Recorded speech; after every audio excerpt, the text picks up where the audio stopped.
Yep. Oh, where's...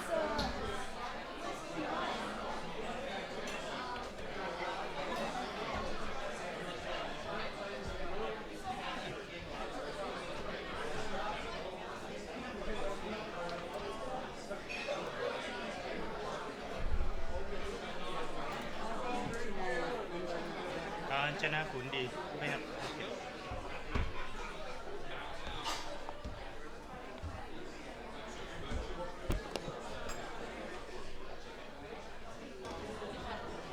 โอเคก็หยุดสัก2 ประโยคอะไรเงี้ยหยุดให้มีพอสนิดนึงแล้วพี่ก็แปลให้ไม่งั้นเราอาจเป็นข้อๆบรรทัดไทยสั้นๆทีละแบบใช่ประมาณสักพี่ว่าประมาณสัก3-4 บรรทัดแล้วเดี๋ยวหยุดไปเลย Good evening, ladies and gentlemen. Good evening, ladies and gentlemen. Sorry for a slightly slow start. I'd just like to make a very quick announcement about food. If you ordered food, we did have a very rare glitch in our computer ordering system, so unfortunately a few orders seem to have got lost. If you have ordered food and did not get it, there are waiters circulating in the room. Please put your hand up after a reasonable length of time. I think if you don't have your food in 20 minutes, you should put your hand up, and very sorry about that.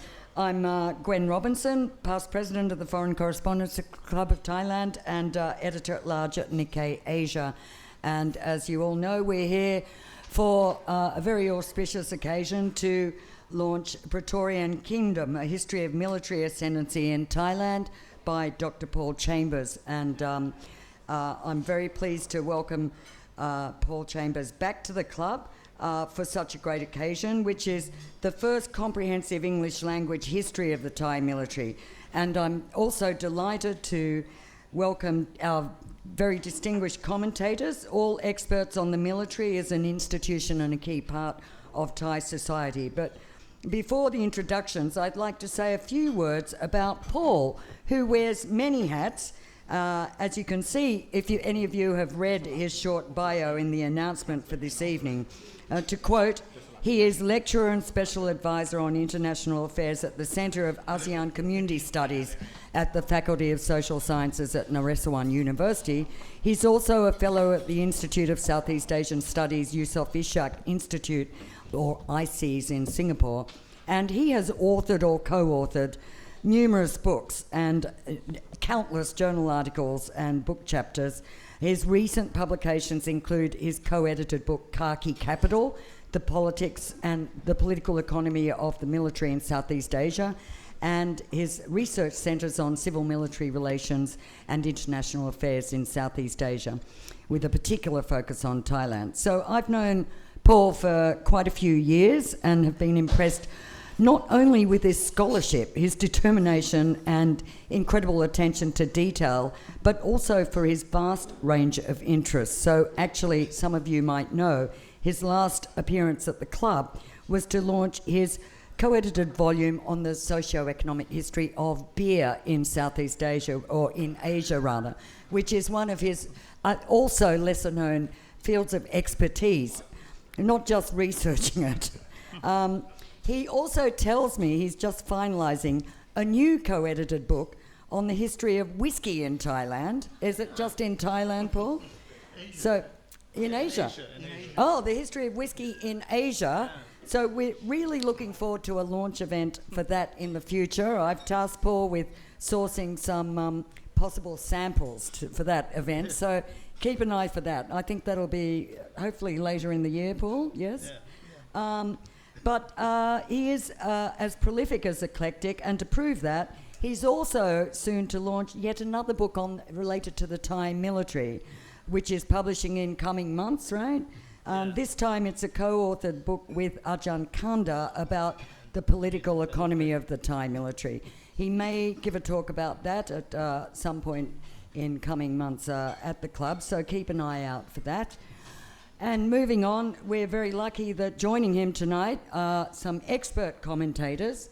Next to Paul is Arjan Ukrit Patmanand, research professor at the Institute of Asian Studies, Chulalongkorn University, with a focus on civil-military relations in Thailand, regional political economic development, and International Relations. He's also co-editor with Michael Connors of Thai Politics in Translation, Monarchy, Democracy and the Super Constitution. And next to Arjan is Kun Supalak. It is. Okay. Yes, it is. Oh, you changed seats. Yes, I can transfer. Right, sorry. Next to him is Kun Supalak Ganjanakhundee, former editor of the Nation newspaper and current advisor to the House of Representatives Committee on Military Affairs, Thai Parliament.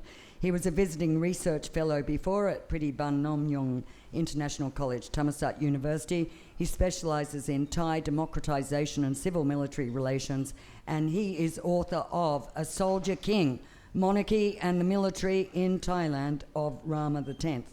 And finally, last but very not least, we're very pleased to welcome Prachaya Nongnuch, or Kun Ice, who is lead content manager politics at Spacebar, a news outlet, who is known for her extensive and excellent coverage of Thai military affairs. And finally, next to her is Kun Panu Wongchoum, a past president of the Foreign Correspondents Club, current vice president, senior correspondent at Reuters, who is going to interpret for Kun Ice. So, without much further ado, I was going to actually talk about the challenges of, or actually the advantage of writing about a military that has a global reputation of having probably some of the most coups in the history of most countries in the world, which might sound easy because there's a lot to write about and it's interesting, but I think it actually is extremely hard, and even harder about what you can say and how you say it, as we all know. So I'm going to leave Paul to talk about all that. So Paul's going to speak for about 20 minutes, and then we'll hear from our commentators, and then there will be time for questions. Also, one more thing, the book is actually not out yet. It is publishing in a short while, but out of Singapore. If you would like a copy, there is a... You can leave your name and email address at the reception. We're keeping a list, and we will email you either when it arrives or be in touch somehow. So do book a copy if you want. And with that, I'll turn over to you, Paul. Okay. Thank you, Gwen. And I want to thank the FCCT for having me here today, and for these wonderful speakers for commenting on my book, and I will learn a lot from them. And thank you all for coming. So, this book came about really because there's been a lot of institutions talked about in studies on Thailand, like the monarchy, like political parties, even social organizations. But at least in English, there's never really been a book written about the history of the Thai military. And this book seeks to fill that gap, basically.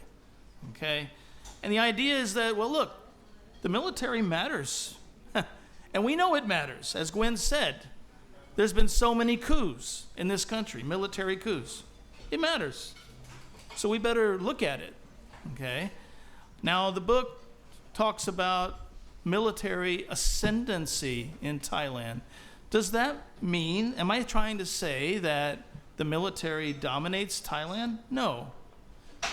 But you can argue, definitely, and you can see that the military has been a leading actor in the political landscape. Sometimes it's been the leading actor, yes. Okay, like the 1930s, 40s, 50s, we know. Okay? Other times it has ascended, but just under the power of the monarch. The monarch, okay? And so it's important. It matters. Okay.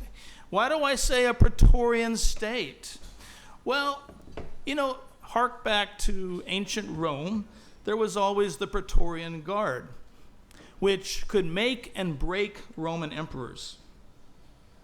And the idea of Praetorianism in modern literature comes in the late 1950s and early 1960s, where you see authors like Perlmutter who examined Praetorian states. They looked at maybe Egypt or Pakistan, states where Perlmutter defined it as one in which the military tends to intervene and potentially could dominate the political system. Well, we know that Thailand is a little bit anomalous in terms of civil-military relations. It's not just civilians, and it's not just the military. The anomaly is sort of a triangular structure of monarch, military, and elected civilians. Okay? And that's why I came up with the idea of Praetorian Kingdom, where the palace often endorses military intervention, and when it does, such militaries become monarchized militaries. Now, actually, the history of the Thai military is pretty recent. It only became a 24/7 permanent military in 1852. So it's hard to see. How did the military suddenly rise to be so ascendant? Okay. Well, it was early on under direct monarchical control, but eventually the so-called Patiwat of Songsi Jedha, 1932, where there was actually a coup. It was a coup led by military and civilian bureaucrats. It wasn't a people's revolution, okay? And the consequence for the absolute monarchy was a capping of its powers. And so after 1932, really, the military was able to be quite dominant for a long period. Okay? Why? I guess structure and agency. Structure, there was a political vacuum. No absolute monarchy. Agency, there were khaki strongmen who were pushing for military domination. Also, there was support from foreign governments supporting a strong military in Thailand. So you had these initial Caesars, Prayapahon and Pibun, 1932 to 44. So I go through in my book, we look at all the details of this as Gwen talked about, quite details in the book. Between 1944 and 47, Thailand returned to Thailand had a sort of democracy. And that's a very interesting period. Very interesting, because in 1946, the military was weak at the end of World War II. It had been the end of World War II, 1945. In 1946, there was an election. The military was weak. At the very same time that the monarchy, which had been absolute monarchy overthrown in 1932, was also weak. So these two authoritarian institutions were weak simultaneously. There was this period of a chance for democracy, okay? But of course, there was a coup that was helped by foreign influences. As I talk in my book a lot about Willis Byrd, a U.S. affiliated person, talk about him in Q&A if you want, who helped to overthrow the democracy. And so you have a tetrarchy in the 1947 to 57. The military's dominant. All right? You have a fellow named Pibun. You have a fellow named Pin. You have a fellow named Pao. And you have a guy named Sarit dominating the country. Okay? And so this is where we see the military really entrenching itself. Now, throughout my book, there are 4 patterns that you're going to come across. Number 1, changing military structures. okay, through the late 1800s, 1932, during this period of the 50s, 1990s, etc. Another pattern is factionalism. I go through and look at the changes in factionalism over time. Third, foreign influences, especially that of the United States, on the evolution of the Thai military. And finally, of course, strongmen, like these guys. And so here we see U.S. influences in Thailand, and actually the U.S.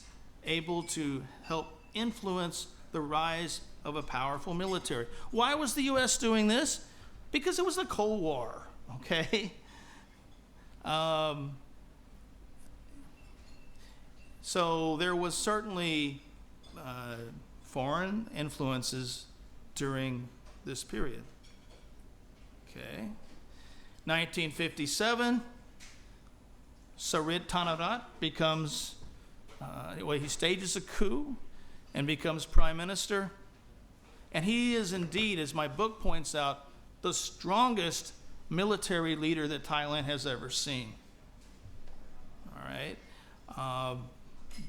Now, the United States did not denounce the coups of 57 and 58, but it's Cold War.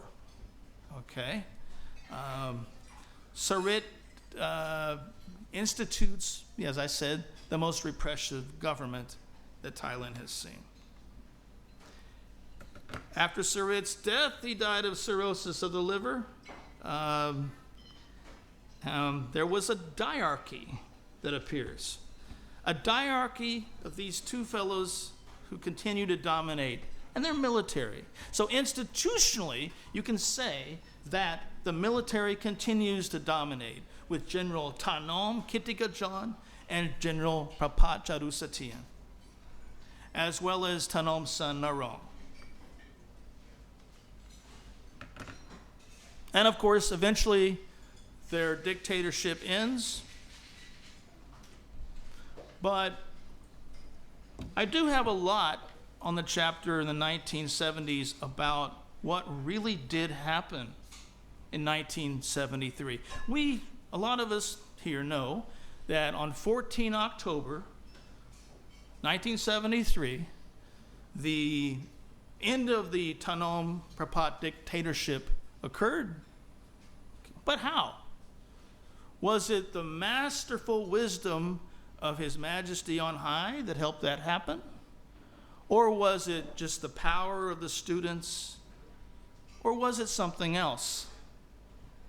And I think in this book, I try to make clear that there is something else. That there was a military faction that was trying to end the power of Thanom and Prapat. And that faction was led by General Ukrit Sivara, over on the left, helped along by a man, Colonel Witun Yasawat, and supported by an American named Hugh Tovar.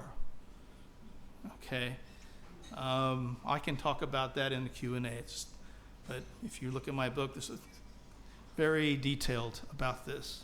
Okay, but it shows the importance of intervention in Thailand's political history. I would even go so far as to suggest there was a sort of coup in October 14th because General Ukrit Sivara, who became the army commander, betrayed the prime minister and helped to set up a new government. So in terms of definitions of coups, it's broad, but it's possible. Okay. During 73 to 76, Ukrit was able to dominate the country in the sense behind the scenes, because there was a kind of a weak democracy. He did not allow a coup to take place, but he died mysteriously in April of 1976. People say it was the Khao Neo Mamuang, the sticky rice and mango. I don't know. But as soon as he died, all the coup rumors happened again, and 6 months later there was a coup.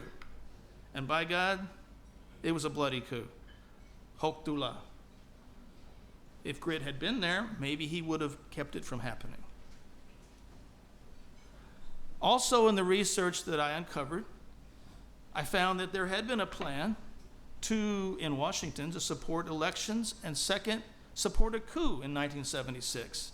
According to CIA director at the time, in the event of a military takeover, the resultant government would be sympathetic to the U.S. interests. There was a coup in Hokdula, and as a result of that coup, a man named Thanin Krawitchian came to office as prime minister. I like to say that was the palace's attempted coup. We can talk about that later if you like. But only a year later, there's a coup against Thanin. In the information I found, and it's in this book, actually, the Jimmy Carter government supported a coup against Thanin Krawitchian, and it was General Krieng Sak Chalmanan who led this coup, okay, along with Sangat, Admiral Sangat. So the military was back in power. Military was resurrecting its power then from 76 to 88. But of course, Krieng Sak didn't last very long. And from 1980 to 88, we see General Prem Tinasulanon, the next military strongman in the country. Okay. One thing I want to add, though, is that beginning in 1981, no coup was ever successful without the king's endorsement. After the failure of the 1981 coup against Prem, did not have the endorsement of the then king, all future coups were not successful without the king's endorsement. Next coup, okay, 1991. You see, definitely, Thailand has had this history of military power, okay? 92 to 2001 is a period of guided democracy, kind of like 73 to 76, guided democracy under a monarchy and a retired army commander. Why? Because Prem, who was no longer prime minister after 1988, by the 90s, he was the Privy Council chair. And he had a major role in reshuffles, working with the king. You could argue this was sort of a retired backseat role for the military. But Thaksin comes along. And Thaksin really upends the power of the partnership between the monarchy and the military. Because Thaksin has good close ties in the military, plus he has great power over the police. And so he frightened, Thaksin frightened a lot of the aristocracy. As a result, eventually, of course, as we know, there is a coup against Thaksin, led by Sonti Bunirathagin. General Siriyut from the Privy Council becomes the prime minister. But really the people who did the work on the ground were not Sonti Bunirathagin. The people who did the work on the ground were the people of the Eastern Tigers faction of the 2nd Army Division, Infantry Division, okay, led by General Anupong Palchinda and his deputy, General Prayut. Okay. Prayut, by the way, had been Army commander, Prayut Wongsawan, had been Army commander in 2004 to 2005. My point here is that the coup of 2006 helped to bring this triumvirate of military guys into dominance of the country. Even though, and here's some cartoons from the period, even though there was sort of a democracy from 2008 to 2014, okay, 2014, another coup, as the most recent coup, and there is Prayut. Now, here we have by 2019, you know, military has assured that it is a dominant player, second only to the king. That being said, what are the military's weaknesses? Well, there has been a long history of factionalism, dating back to 1870, okay, when the military was just being created. And that factionalism has often made the military extremely frail, okay? But then when it unites again and it's dominant, then it can stage coups. And you find this throughout my book, looking at the different factions. So who are the factions today?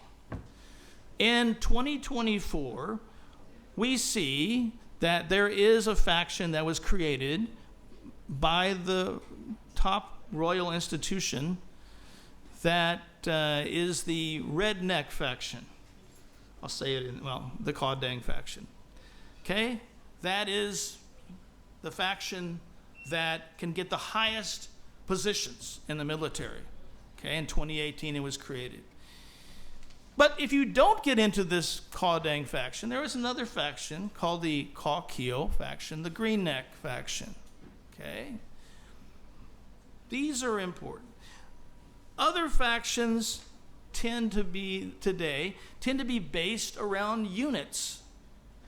Okay, so maybe the 2nd Infantry Division is the Budapest Payak Eastern Tigers faction, which Prowit Wongsuwan was a member of, okay? Which Prayut Chanocha was a member of.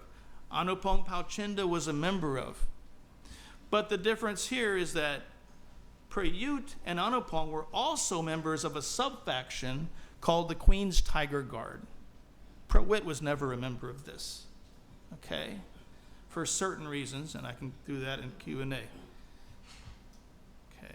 Now, the problem with the Eastern Tigers was that they were in power they dominated the military from about 2008 until about 2018, for 10 years. And a lot of military were a little upset about that because promotions were politically based, not based on how good you were in terms of being a soldier.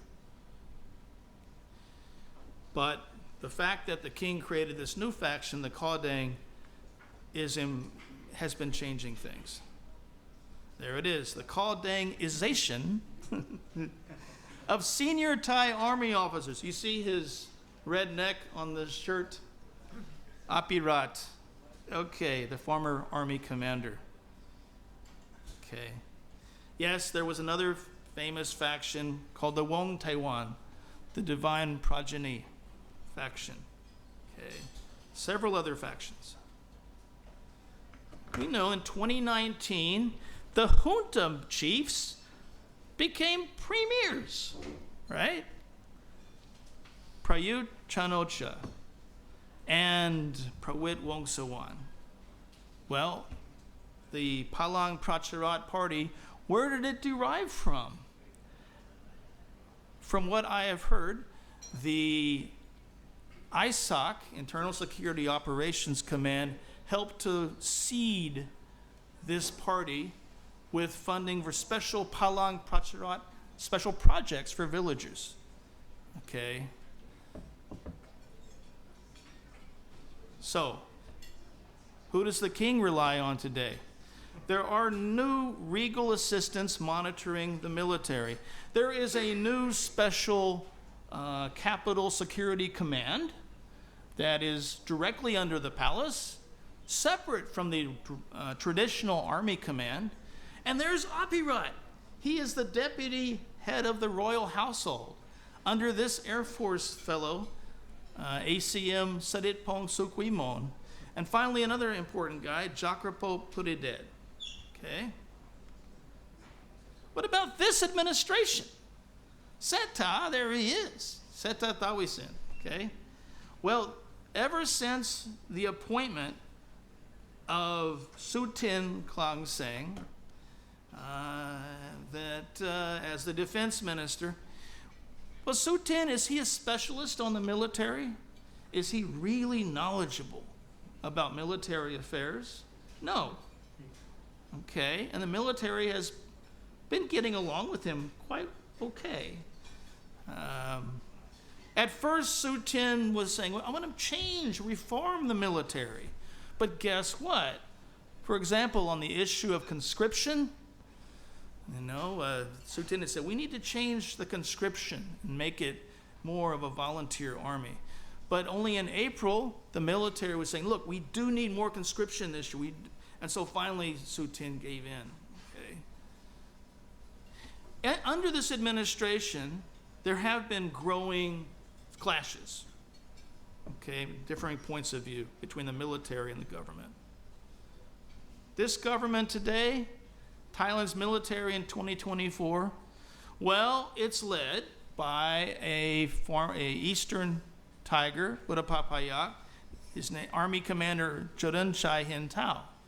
He has to retire in October. Okay, the Supreme Commander Songwit Nunpakdi over in the far left top. He's the son of a former army commander. So it's kind of military elite families. Okay. Well, who's going to be the next army commander, guys? Well, that's kind of, a lot of thinking. We don't know who will definitely be. But it's come down to three possibilities. It's either going to be the assistant army commander, Ukrit Buntanon, who's on the far left. Ukrit, by the way,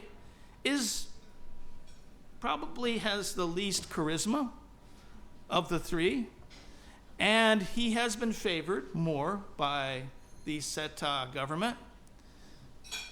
The others possibilities are General Panat in the middle. He retires in 2027. He's very close to the palace. But he is the chief of staff of the army. That means he's supposed to stay another year usually and maybe become the deputy army commander, although he could become army commander straight away. And then there is General Tarapong Malakam, he's an assistant army commander, close to Prawit. And see, Prawit is not the prime minister, so maybe his chances are least. Actually, neither Tarapong or Ukrit ever commanded the first army region, which Panat did. Okay, so think about who might become the army. It's very important. Why is it important? Because the army is the most powerful security institution in Thailand.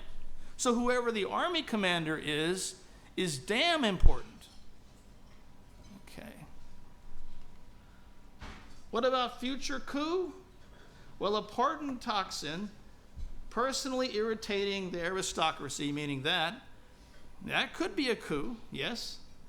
Possible future coup? Well, maybe if the Move Forward Party or its reincarnation wins the next election by a landslide, there could be a coup, yes. So, by 2024, Thailand's experienced at least 14 successful military coups and several failed coups. Why does the military engage in cooing? Maybe as an agent of royal interests, views itself as having the right to determine Thai society, maybe enhancing or protecting its own power by constantly cooing. And four, the military has some khaki capital economic interests. Conclusion.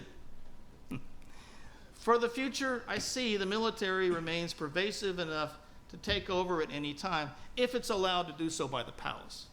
Second, persevering military power derives from monarchical endorsement, huge budgeting, and maybe legal decrees. Three, there are many factions in the Thai military.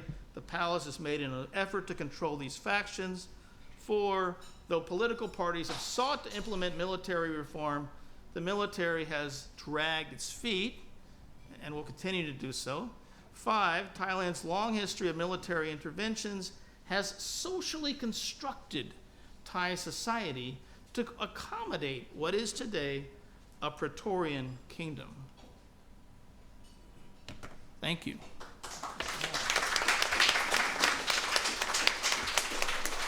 Well, thanks very much, Paul. That was also visually very fascinating. I think that's one of the clearest guides I think any of us have had to the current state of play and also such a great potted history. So plenty in your talk to form the basis of some good questions, which I hope the audience might want to ask later. But right now we want to hear from our commentators, and starting with Arjan Ukrit, you've written also about the role of the military in politics, also in your most recent book. So over to you. Yes. What's your take? Yeah, thank you, Quinn, and thank you, Paul. I would like to interpret the... Can you maybe speak a little bit louder into the microphone? Yeah. Okay. Yeah. I would like to interpret the history of military ascendancy in Thailand by Paul in 3 parts. First, it's about 700 pages, 20 chapters, and nearly 100 footnotes each chapter. I dig something from Paul. In the first part, I'm very impressed to learn about the excellent sources from Paul. Thai sources, he quote memorial, cremation, coordinatory of many key political leaders in Thai. He can read and understand that as a primary sources. And he utilized many Thais new source in ศิลปวัฒนธรรมมติชนคมชัดลึกข่าวสดไทยรัฐ Daily News, and utilize many good textbooks in 3 decades about the Thai democracy, Thai military, Thai and civil society, very deep, and utilize it. For me, the excellent source I can learn is about the report within Department of the State of the USA, CIA declassified document on political situation, diary summary, reading books, ambassador note, current intelligence, telegram from the US ambassador to Washington. What I learned, when I learned from this, amazing. The US officer know about possibility of coup within many periods, but the Thai leader didn't know. They know who love each other, who hate each other, who pretend. Even though I surprised, in that report mentioned the lunch and dinner between General Kieng Sak Chamanan and Sayut Kertpon on the Erawan Hotel nearby. It means that we don't know what they talk each other. So in these excellent resources, what I learned, I utilize these sources to take a very good example on Kieng Sak Chamanan period. Why?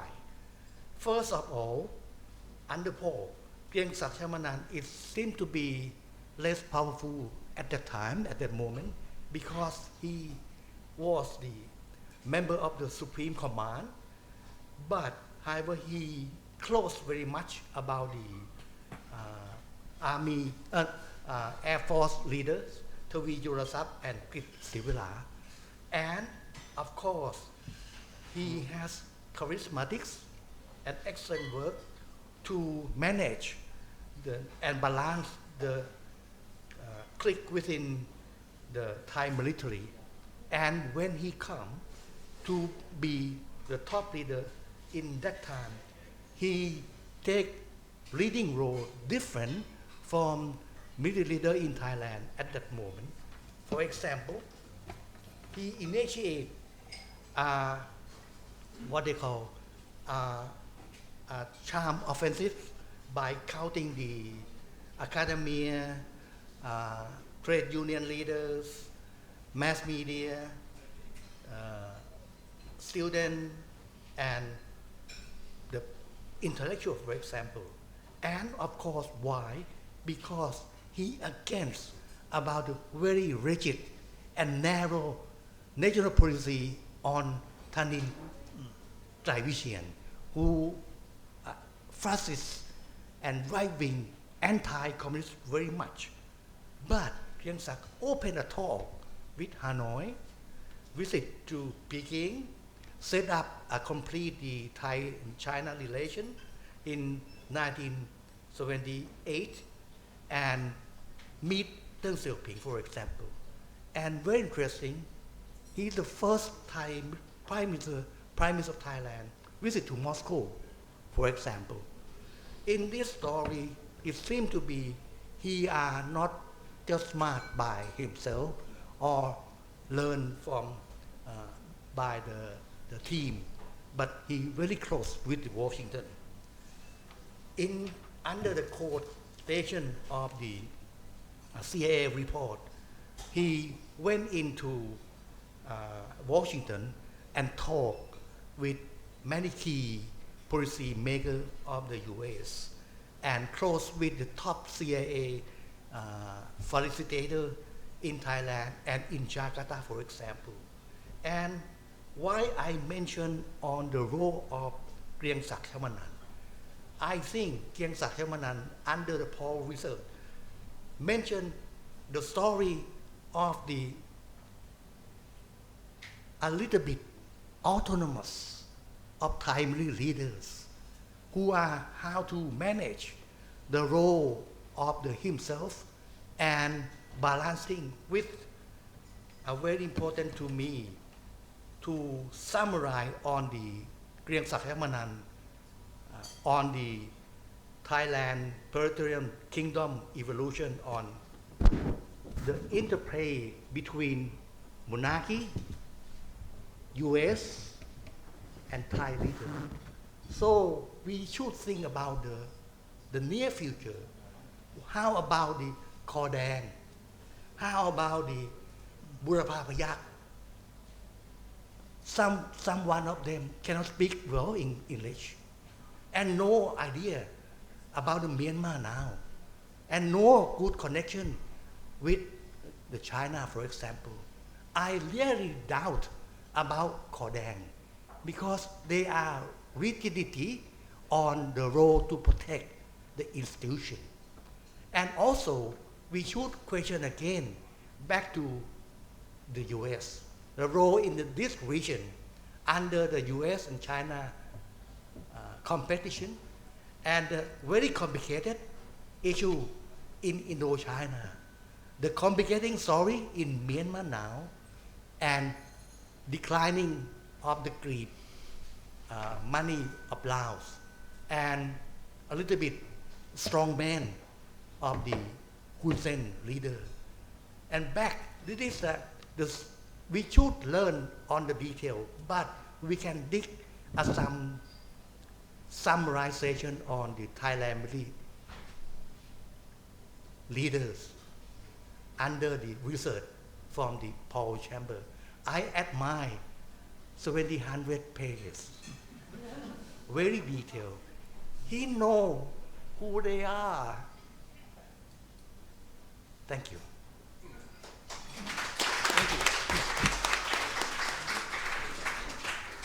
Thanks very much, Arjan, for those thoughts and making us think behind some of Paul's words. Not that we want to encourage everyone to write 700-page books, because they're hard to review, as my colleague knows. Anyway, I'd like to turn to our press representative now, who has extensively covered the Thai military in quite a lot of detail, but I understand with a focus on the contemporary situation. So, Kunais, why don't you tell us what you think of the whole, what we've just heard? Okay, thank you. And Panu, you will interpret. Okay. ก็อยากจะมีการแบ่งยุคของทหารออกเป็นทั้งหมด8ยุคในช่วง30ปีที่ผ่านมา I want to divide the last 30 years into 8 phases. ย้อนกลับไปเมื่อปี2534หรือคศ1991ก็เป็นหลังเหตุการณ์พฤษภาธมิฬ So the first section is 1991 after Black May incident. เป็นความพ่ายแพ้ของกองทัพต่อประชาชนอันนำมาสู่แนวคิดการปฏิรูปกองทัพและกระแสทานของประชาธิปไตย This phase was a victory for sort of the people's movement, so it led to this era of reform of the military. นำมาสู่ยุคที่2นั่นก็คือการเกิดขึ้นของรัฐธรรมนูญฉบับปี2540หรือคศ1997ที่มาพร้อมกับวิกฤตการณ์เศรษฐกิจต้มยำกุ้งในช่วงรัฐบาลชวนหลีกภัย The second phase is, of course, is 1997, the financial crisis under Chuan Lik Pai's government. กองทัพต้องทำการฟื้นฟูภาพลักษณ์จากยุคพฤษภาธมิฬ So the military had to reform its image from the Black May in 1992. ผบทบที่ขึ้นมาในห่วงเวลานี้นั่นก็คือพลเอกสุรยุทธ์จุลานนท์ที่ดำรงตำแหน่งประมาณ4ปีที่จะต้องขึ้นมากอบกู้ภาพลักษณ์ของกองทัพ So the commander then, the army chief then was General Surayut Chulanon, who had 4 years to reform the image of the military. มีแนวคิดในเรื่องของการรับสมัครทหารแทนการเกณฑ์ทหาร There were ideas floated of ending conscription and instead replacing it with voluntary force. การยุบหน่วยทหารบางหน่วย The dissolution of some military units. เพื่อประหยัดงบประมาณและทำให้ภาพลักษณ์ของกองทัพดีขึ้น The dissolution of the units to save budget and also improve image. แต่ปัญหาดังกล่าวก็ยังไม่จบเพราะเข้าสู่ยุคที่3ในยุคของรัฐบาลทักษิณชินวัตร So some of the problems were not resolved, especially the conscription issue, and we lead to the third age under Thaksin Shinawat government. ในยุคที่การเมืองมีอำนาจเหนือกองทัพ This is the era where the politics have overwhelming power over the military. และเป็นจุดเริ่มต้นของการเกิดขึ้นของ3 ป.บูรพาพยัคฆ์ And this was for me the beginning of the 3 P's of Burapha Payak, which is Prayut, Prawit, and Anupong. เริ่มจากคุณทักษิณได้ย้ายพลเอกสุรยุทธ์จากผู้บัญชาการทหารบกไปเป็นผู้บัญชาการทหารสูงสุดก่อนเกษียณ So the first move was Thaksin moving General Surayut from the army chief to the supreme commander before his retirement. ต่อจากนั้นประมาณอีก2 บุคคลก็ได้มีการแต่งตั้งผบทบที่เป็นเครือญาติตัวเองขึ้นมานั่นก็คือพลเอกชัยสิทธิ์ชินวัตร And not long after there was an appointment of General Chaisit Chinawat, who's Thaksin's relative, as the army chief. จุดสำคัญของการเมืองในยุคคุณทักษิณที่ทำให้เกิด3 ป.บูรพาพยัคฆ์ก็คือ The action of Thaksin that led to the formation of the Burapha Payak faction was การย้ายพลเอกชัยสิทธิ์ชินวัตรไปเป็นผู้บัญชาการทหารสูงสุดพร้อมกับตั้งพลเอกประวิตรวงษ์สุวรรณขึ้นเป็นผู้บัญชาการทหารบก So that the beginning was when they moved Chaisit to the supreme commander and appointment of Prawit Wong Suwan as the army chief. จึงเป็นจุดเริ่มต้นของแผงอำนาจระบอบบูรพาพยัคฆ์ในแวดวงกองทัพ So this was the beginning, the genesis of the Burapha Payak faction in that context. อีกหนึ่งมูลเหตุที่เป็นชนวนในการทำรัฐประหารนั่นก็คือการที่การเมืองแทรกแซงกองทัพในการจัดหายุทโธปกรณ์ So the other factor that led to eventually the coup in 2006 was how the political side, the civilian side, interfere in weapon acquisition by the military. นั่นก็คือนโยบายการจัดทำแพ็กเกจอาวุธเพื่อนำเงิน การจัดทำแพ็กเกจอาวุธเพื่อที่ฝ่ายรัฐบาลจะเข้ามากำกับดูแลการจัดซื้อยุทโธปกรณ์แล้วนำเงินไปทำนโยบายประชานิยมแทน So this is under the policy of weapon packages, where the government was formulating most of the weapon purchase and utilized some of the budget from there to promote its own populist policies. อันนำมาสู่จุดสุดท้ายของคุณทักษิณนั่นคือการทำรัฐประหารปี 2549 โดยพลเอกสนธิบุญยรัตน์กลินผู้ที่คุณทักษิณเลือกขึ้นมา And this led to eventual coup in 2006 by General Sonthi Bunyarakalin, who was actually picked by Thaksin as the commander. อันนำมาสู่การเข้าสู่ยุคที่ 4 ในการเมืองในห่วง 30 ปีที่ผ่านมา And this led to the fourth era, which is post 2006. นั่นคือการที่กองทหารกลับเข้ามาสู่พื้นที่การเมืองอีกครั้งหนึ่งหลังจากหายไปจากพฤษภาธมิฬ 2535 This is the beginning of a military dominating politics once again since 1992. แต่จุดเปลี่ยนสำคัญก็คือกองทัพถอดบทเรียนจากในอดีต But what is important is that the military actually learned from the past. นั่นคือการไม่ใช้กำลังทหารมาเผชิญหน้ากับประชาชน That is not to use military forces to confront the crowd in protests and stuff, and use the police. และเป็นอีกห่วงเวลาสำคัญที่มี1 ใน 3 ป.บุรพาพยัคฆ์ได้ขึ้นสู่ตำแหน่งผู้บัญชาการทหารบกนั่นก็คือพลเอกอนุพงษ์เผ่าจินดา And this is also the era where Kun Anupong Phawjinda, one of the 3 Burpa Payak founder, became the army chief. เป็นบุคคลที่ปูทางให้พลเอกประยุทธ์นั้นได้ขึ้นเป็นผบทบคนต่อไป And he paved the way for Prayut to succeed him. ส่วนมรดกชิ้นสำคัญของการทำรัฐประหาร 2549 นั่นก็คือพระราชบัญญัติกระทรวงกลาโหมปี 2008 So the most important legacy, or sort of from that era, was the 2008 Defense Ministry Act, a legal bill.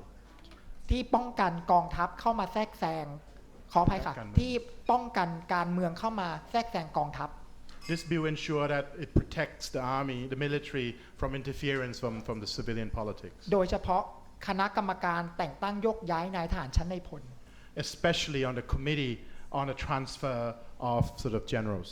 ที่มีฝ่ายการเมืองเพียง2 คนจาก 7 คน From the 7-member committee, only 2 are from the government, which is the Minister of Defense and the Deputy Minister of Defense. ซึ่งนอกนั้นก็จะเป็นผู้นำเหล่าทัพที่อยู่ในคณะกรรมการ The rest of the 7 are people from the military, whether it's the Perm Sec of Defense, Army Chief, Navy Chief, Air Force Chief. เข้าสู่ยุคที่ 5 ก็คือการกลับมาของขั้วของคุณทักษิณ And then we enter the 5th era, which is the return of the Thaksin faction. อันนำมาสู่การที่ขออภัยค่ะอันนำมาสู่ในช่วงเวลาที่พลเอกประยุทธ์นั้นได้ขึ้นมาเป็นผบทบ This happens at the same time as Prayut Chan-o-cha becoming army chief. เป็นรอยต่อช่วงรัฐบาลอภิสิทธิ์เวชชาชีวะกับรัฐบาลยิ่งลักษณ์ชินวัตร Between the government of Apisit Vejjajiva of the Democrats and Yingluck Shinawatra. ขอเพิ่มเติมตรงรัฐบาลอภิสิทธิ์เวชชาชีวะ Or to add more on the Apisit stuff. ในยุคนั้นรัฐมนตรีว่าการกระทรวงกลาโหมก็คือพลเอกประวิตรวงษ์สุวรรณ And it's important to note that under Apisit, the defense minister was Pravit Wongsuwan. นั่นหมายความว่าทั้ง 3 ป.บุรพาพยัคฆ์นั้นได้เข้ามาสู่พื้นที่ทางการเมืองครบทุกคน That means that all 3 of the P brothers from the Burpapayak faction have now entered into this public realm. ชัยชนะของพรรคเพื่อไทยและขั้วของคุณทักษิณในการผลักดันคุณยิ่งลักษณ์ให้ได้เป็นนายกรัฐมนตรี The victory of Thaksin's faction comes with Kun Yingluck Shinawatra becoming prime minister from an election. ความสัมพันธ์ในยุคนั้นทั้งกองทัพและพรรคเพื่อไทยต่างเอาใจซึ่งกันและกัน So at the beginning of that era, both the army and the military and the Pheu Thai party try to please each other. พลเอกประยุทธ์ประคองตัวเองมาได้ถึงประมาณ 3 ปี And Prayut sort of maintained himself in power for 3 years. อันนำมาสู่การเกิดขึ้นของกลุ่มกปปสที่ต่อต้านกฎหมายนิรโทษกรรมสุดซอย And that happened towards the end with the formation of the PDRC protests that was protesting against the amnesty bill.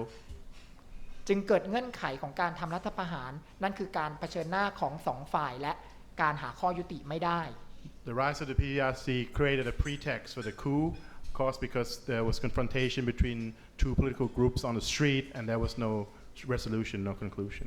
นำมาสู่ยุคที่ 6 นั่นก็คือการทำรัฐประหารของพลเอกประยุทธ์จันทร์โอชาและเข้าสู่ยุคคสช. Yeah, and then we enter the sixth era, which is the coup led by Kun Prayut and led to this formation of the government under the NCPO. กองทัพลงมาสู่พื้นที่ทางการเมืองอย่างเต็มรูปแบบ The army, the military enters political space in full-fledged fashion. พลเอกประยุทธ์ขึ้นเป็นนายกรัฐมนตรีซึ่งผิดธรรมเนียมที่ผู้นำรัฐประหารมักจะไม่เป็นนายกรัฐมนตรี Prayut taking the premiership was kind of against the sort of the decades of tradition where coup makers don't become prime minister, so he broke that tradition. แน่นอนว่าตรงนี้พลเอกประยุทธ์เองก็เรียนรู้ประวัติศาสตร์ในอดีตตั้งแต่ยุคพฤษภาธมิฬเป็นต้นมา And Prayut has learned from the past, from the 1992 Black May era. จึงหลีกเลี่ยงการนำกำลังทหารมาเผชิญหน้ากับประชาชน He avoided using military forces to confront people. มาพร้อมกับการเกิดขึ้นของเครือข่ายบ้านป่ารอยต่อของพลเอกประวิตรวงษ์สุวรรณ And under this era, we see a new kind of network being formed under the Ban Pa Roi Tor, the provincial, I think, was it 5 border provincial foundation, which is run by Kun Pravit Wongsuwan. ที่มี power ในการแต่งตั้งยกย้ายนายทหารและนายตำรวจ They were very pivotal in the moving, reshuffling of the military and the police. ในส่วนที่พลเอกประยุทธ์เรียนรู้จากรัฐประหารปี 49 นั่นก็คือการที่ไม่ปล่อยอำนาจเร็วจนเกินไป And this was also a lesson from the 2006 coup, where they don't let go of power too soon. อันนำมาสู่การร่างรัฐธรรมนูญปี 2560 ที่มาของ 250 สวที่มีอำนาจเลือกนายก And this led to the 2017 constitution, the 250 appointed senators that has the power to appoint prime ministers. อันนำมาสู่ยุคที่ 7 ที่เรียกได้ว่าทำให้คณะรัฐประหารต้องมีการผ่องถ่ายอำนาจเพื่อนำมาสู่การเลือกตั้ง And this led to the 7th era, which is the transfer of power from the military to face election. จุดเปลี่ยนสำคัญนั่นคือการเกิดขึ้นของพรรคอนาคตใหม่และคนรุ่นใหม่ What is important in this era is the birth of the Future Forward Party and sort of the political force from younger generation. ที่มีแนวคิดในเรื่องการเปลี่ยนแปลงโครงสร้างทางการเมืองหนึ่งในนั้นคือกองทัพ And one of their goal to restructure Thai politics, one of it is to reform the military. ทำให้เกิดการเปลี่ยนแปลงในกองทัพเกิดขึ้นที่จะต้องมีการปรับตัว So this led to changes within the military to adjust to this new reality. แม้ว่าสุดท้ายแล้วพรรคอนาคตใหม่จะถูกยุบพรรคก็ตาม Even though Future Forward was eventually dissolved, they still have to go through with this. แต่ชุดอุดมการณ์ของพรรคอนาคตใหม่ก็ไม่ได้หายไปจากสังคม The ideology that Future Forward has pushed forward has not been dissolved. It still continues and expands in society. มาพร้อมกับการเกิดขึ้นของการชุมนุมของกลุ่มคนรุ่นใหม่ที่ชื่อว่าราษฎร And in 2020, there's the rise of a new protest group who call themselves the People's Party. แม้ว่าประเด็นข้อเรียกร้องจะมีความแหลมคมแต่ทางฝ่ายของพลเอกประยุทธ์ก็หลีกเลี่ยงการนำทหารมาเผชิญหน้ากับการชุมนุมโดยใช้ตำรวจเป็นกำลังหลักแทน Even though their demands were quite sharp and progressive, the Prayut avoided using military forces to confront them and still relies on the police. แต่การเผชิญหน้าบนถนนก็ต้องมีจุดสิ้นสุดทำให้ขั้วของพรรคก้าวไกลเริ่มทำงานในระบบรัฐสภามากขึ้น But the confrontation sort of dissipated, and this led to sort of the Future Forward, Move Forward Party being more active in Parliament. อันนำมาสู่ยุคสุดท้ายนั่นคือยุคปัจจุบันที่ระบอบ3 ป.นั้นได้ถึงจุดสิ้นสุดความพ่ายแพ้ของขั้วอนุรักษ์นิยมและการเกิดขึ้นของการเมืองดิวข้ามขั้ว So this led to this final stage right now where the Burupa Payak faction power dissipated through the last election that show a massive loss for the conservative faction, but it created a new thing, a new alignment in Thai politics. ชัยชนะของพรรคก้าวไกลและความพ่ายแพ้ของขั้วทักษิณในรอบ 20 ปีเป็นปัจจัยสำคัญ the victory for Move Forward and the defeat of Thaksin's group within through the election are the main factors in this era. เกิดการตั้งรัฐบาลระหว่างพรรคเพื่อไทยกับขั้วอนุรักษนิยมหรือที่เรียกว่ารัฐบาลไฮบริด So we saw this hybrid government being formed with the joining of the Thaksin faction and the Conservatives. คุณทักษิณถูกฝ่ายขั้วอนุรักษนิยมแต่งตั้งให้เป็นแม่ทัพหลักหรือที่เรียกว่า neo conservative This new neo-conservative group through this deal has seen Thaksin emerging as its leader. พรรคก้าวไกลมีการปรับตัวเข้าสู่ระบบรัฐสภามากขึ้นเพราะได้คะแนนเสียงมาเป็นอันดับหนึ่ง Move Forward work more within the parliamentary system because they have the largest number of parliamentarians. เช่นการนั่งเป็นประธานกรรมาธิการชุดต่างๆและได้เป็นผู้นำฝ่ายค้าน So they lead the opposition and also chair many of the parliamentary committees. ความสัมพันธ์ระหว่างกองทัพและพรรคก้าวไกลมีการเผชิญหน้าที่น้อยลงเดินเข้าสู่พื้นที่เจรจากันมากขึ้น So the confrontation between Move Forward and the military has been reduced actually, and there's more work being done through negotiating spaces. เช่นการร่วมคณะกรรมาธิการชุดต่างๆของรัฐสภา Through, for example, parliamentary committees where different sides share seats. ส่วนความสัมพันธ์ระหว่างกองทัพและพรรคเพื่อไทยไม่แตกต่างจากยุครัฐบาลยิ่งลักษณ์เท่าใดนัก At the same time, the relationship between the military and the government it's not a lot different compared to Yingluck era with the military. พรรคเพื่อไทยไม่แตะโครงสร้างกองทัพเท่าใด The Pheu Thai party doesn't touch the structure of the Thai military. เช่นการไม่ยุบกอรมน. So they didn't go ahead with dissolving Internal Security Operation Command or ISOC, for example. การแก้พรบกระทรวงกลาโหมที่ไม่แตะ The amendment of the คณะกรรมการแต่งตั้งโยกย้ายเท่าใด The amendment of the defense bill that we mentioned earlier, that doesn't touch the committee on the appointment of generals. แม้จะมีการเสนอร่างเพื่อป้องกันการทำรัฐประหารแต่ก็เป็นเพียงเสือกระดาษเท่านั้นเพราะไม่ได้มีอำนาจโดยแท้จริง Even Pheu Thai mentioned drafting a bill to prevent coups, for example, but really it's just paper tiger. หรืออีกแง่หนึ่งก็คือพรรคเพื่อไทยทำเพื่อต้องการแสดงจุดยืนเพียงเท่านั้น What Pheu Thai is doing is actually they just want to show that they're going through with it rather than that their stance rather than something that is effective. มาพร้อมกับการตั้งคุณสุทินคลังแสงเป็นรัฐมนตรีว่าการกระทรวงกลาโหมที่เป็นพลเรือนที่ไม่ได้ควบตำแหน่งนายกเป็นคนแรก This comes with the appointment of Kun Sutin Klangsang, the current defense minister, who is the first civilian who are not prime minister, who's the defense minister. ทางฝั่งขั้วพรรคเพื่อไทยต้องการจะลดภาพกองทัพในรัฐบาล Pheu Thai wants to really reduce the image of military involvement in the government. และทำให้กระทรวงกลาโหมเป็นเพียงกระทรวงหนึ่งเท่านั้น And try to just make the defense ministry a ministry. ในฝั่งขั้วอนุรักษนิยมก็แบ่งเป็น2ส่วนแบ่งเป็น2ส่วนนั่นก็คือส่วนที่อยากให้รัฐมนตรีกลาโหมเป็นทหารและให้คุณสุทินเป็นไปโดยตามปกติ And within the conservative faction there's actually a split in opinion. One group wanted the military to remain control of the defense ministry. The other wants Sutin Klangsang to continue to be defense minister. ข้อดีที่คุณสุทินเป็นรัฐมนตรีกลาโหมมีอยู่ประมาณ2ข้อ There are two good things from Kun Sutin's chairing the defense ministry.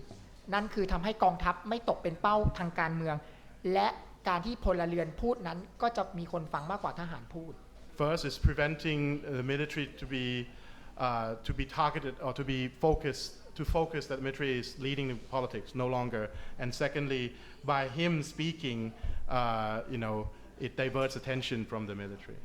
สิ่งสำคัญที่ต้องจับตาดูนโยบายเกี่ยวกับเรื่องระบบแพ็กเกจอาวุธที่เคยเกิดขึ้นในยุคทักษิณกลับขึ้นมาอีกครั้งหนึ่งแต่ยังไม่ได้ข้อสรุปในยุคนี้ So one of the things that we have to keep in mind moving forward, looking ahead, is the package weapon policy that we saw during Thaksin era that we mentioned. That make a return where government gets more involved with military purchases. That's something to keep an eye out. บทสรุปของ30ปีในยุคปัจจุบันก็คือกองทัพมีการปรับตัวตลอดเวลาโดยเฉพาะในห่วง10ปีที่ผ่านมาที่มีการถอดบทเรียนจากในอดีต So in conclusion, in the last 30 years, we see the military actually adapting to new realities, especially in the last 10 years where they draw lessons from the past. ส่วนความสัมพันธ์ระหว่างกองทัพกับการเมืองในยุคปัจจุบันก็ใช้วิธีการต่อรองกันไปเรื่อยๆในหลายๆระดับ And finally, the relationship between the military and the political civilian right now is a matter of continuous negotiation. Thank you ขอบคุณค่ะ Thank you. Thank you. Just one thing I'd like to ask Kunais until later questions, but what does that mean in the context of Paul's point about whether this is a time where you could rule out or worry about a coup, given what she just said?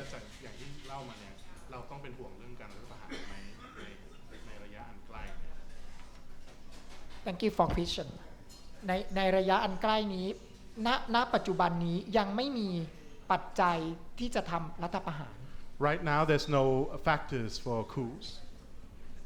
ตราบใดที่การต่อรองในระบบการเมืองยังคงเดินไปได้ตามปกติ As long as this negotiating process continues without interruption. และในปัจจุบันนี้ยังไม่มีเงื่อนไขเช่นในอดีตนั่นก็คือการเผชิญหน้าของคนที่เห็นต่าง And right now, there's no pretext like in the past where there are confrontation between different groups on the streets. และปัจจัยปัจจุบันนี้แตกต่างจากในอดีตเพราะมีการเกิดขึ้นของขั้วพรรคก้าวไกลและคนรุ่นใหม่ And another factor is important is the move forward group in politics. Thank you ขอบคุณค่ะ Thank you very much. So we'll come back to some of those issues you raised, but in fact this is a perfect segue over to Kun Supalak Ganjanakhundee, who, and in your current context as advisor to the House of Representatives, the Parliamentary Committee on Military Affairs, clearly some of these issues raised by Kunais and earlier our other speakers must be playing very prominently in considerations in Parliament. So we'd love to hear your views on that. Thank you, Wayne, and good evening, everyone. I don't represent the Committee on Military Affairs of the House. I speak on behalf of my own reflections of the book that I read. I totally agree one part. Another part, I would say I don't disagree, but I need to ask Paul to do more. 700 pages are not enough for this case. The book, for me, confirms the existing of the monarchy military nexus, or in Paul terms, asymmetrical relation between the two institutions. That highlight another point is highlight the influence, the military influence over Thailand foreign policy that no other speaker highlight, even Paul didn't highlight this one. But I see it's very crucial thing that Paul that make it about the foreign affair of Thailand. And the final point, the book offers some sense of the military reform for the establishment of the so-called civilian supremacy doctrine in Thai politics. I will go in detail a bit, make it short. On the monarchy military relations, may I express my gratitude to Paul for coining this concept of the monarchization or monarchy military. This means the process to make the military to have unquestionable loyalty to the crown. The Thai modern armed force was born by the king. Actually, this was given embryo by King Rama IV, and the King Rama V give the birth to the modern Thai armed force, and King Rama VII alienate the armed force, and eventually it is the armed force military who overthrow or turns the monarchy from absolute monarchy to constitutional monarchy, as we have seen today. The concept of the monarchy military, perhaps Paul may be clarified a bit. I think it's very useful for the military study in Thailand in particular, because the Praetorian Thai Praetorian is not standalone Praetorian, but it is also, as Paul said, I think it's it's very important to mention the two institutes, monarchy and military. So the two aims is a key thing in the Thai politics. So the concept of the monarchized military offer a clear picture of the power play among the different shades of and different shades of loyalty of the military to the crown and to the king. I think this is very important. When we look back in history, as Paul gave a very more detail, like for example, Marshal Pibun. In some sense, Marshal Pibun is a person who against the monarchy in some kind, but only happened when the king is still young, and then Pibun is a strong man. But in the second Pibun, you will see that he changed a bit his shape to become make an alliance with the royalist military faction, and finally cooperate with the palace to stay in power a bit longer, even in the first time. This is a key thing that the monarchy and military always interplay, and they cooperate together to dominate the Thai politics. The palace has become the real, actually, the senior partner, and in the military monarchy relations, Paul books explain this in what his term a monarchy military in a parallel state.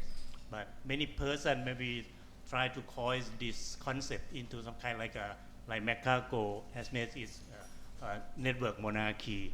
The other person make it like a deep state in some say. But in network monarchy or deep state, we have two instilled, the monarchy and military play as a core. So for my term, I view that, to me, this is a kind of regime which the monarchy is the head and the military is the body, while the others or state apparatus, the government, the executive branch, legislative, even judicial, are arms and legs of this regime.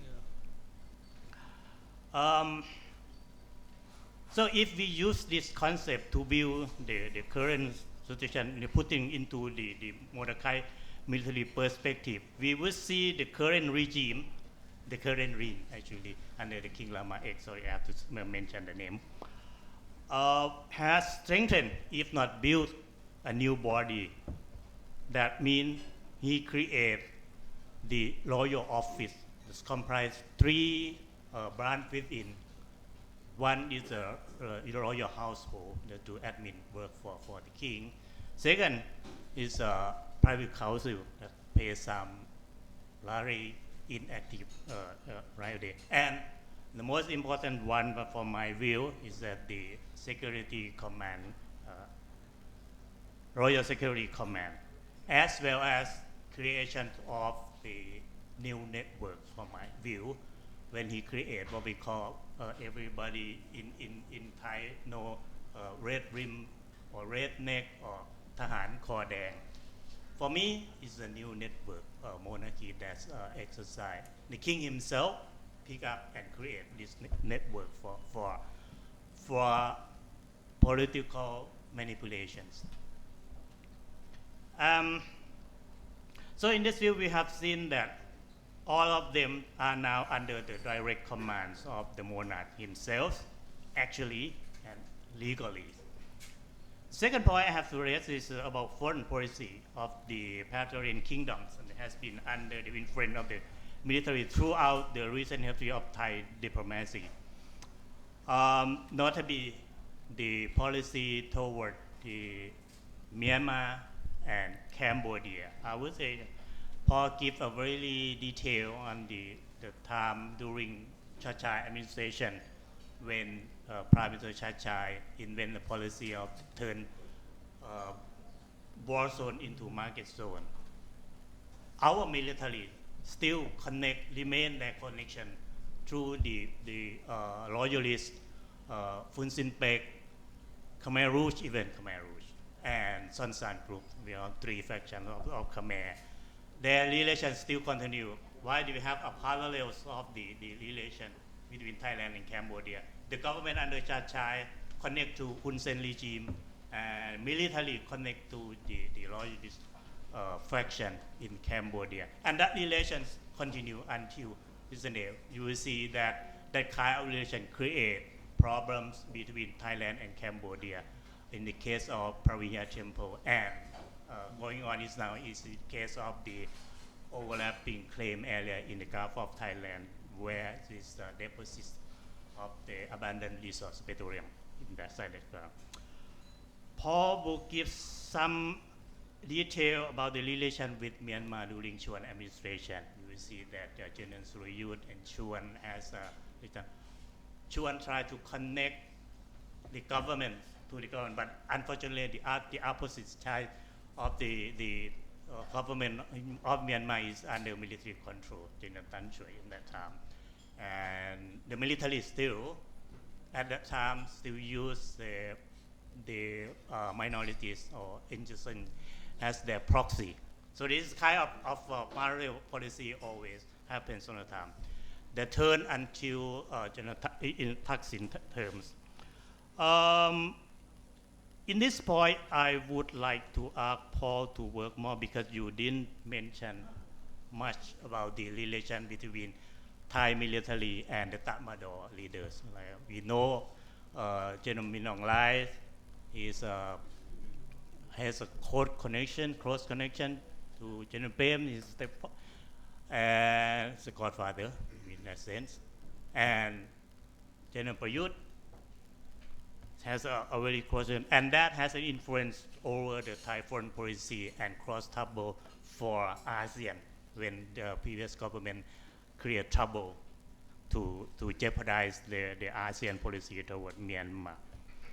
And the final one about military reform, in the book, chapter 11, only mentioned once after the Bloody May incident 92 when the military crackdown raised concern among Thai elites and awareness among Thai elites to have the modernization of the armed force and democratization of the armed force as well.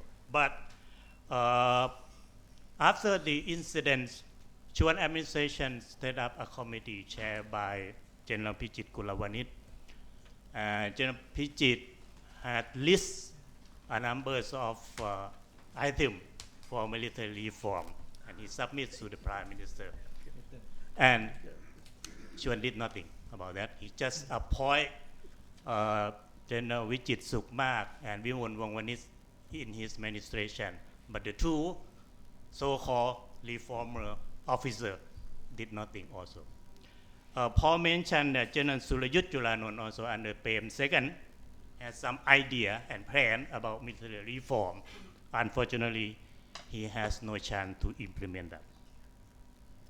And during Thaksin administration, many people might be some argument that it's a kind, give us some sense of the civilian supremacy under Thaksin, because Thaksin is elected civilian government, although he has background of the military pre-cadet, from pre-cadet. But for me, it's not the real sense of the civilian supremacy in that sense, because Thaksin did nothing different from the other Praetorians. When he was in power, he picked up his men that formed the 10th class of pre-cadet school, his classmates up to power. Even his relative, our colleague has mentioned General Chaisit to be the army chief. So in that sense, Thaksin did nothing different from the others Praetorian. I didn't see some sense or any sense of the civilian supremacy under Thaksin administration. This is my argument. Perhaps Paul maybe, perhaps he agree or disagree with me. I agree with you. Civilian government since then also never offer any real sense of the civilian supremacy. In the other ways, civilian administration under Pisit and even Yingrak tried to please or did everything by all means to please the military for their safety. Pisit survived under protection of the Eastern Tiger, but Yingluck did not, unfortunately.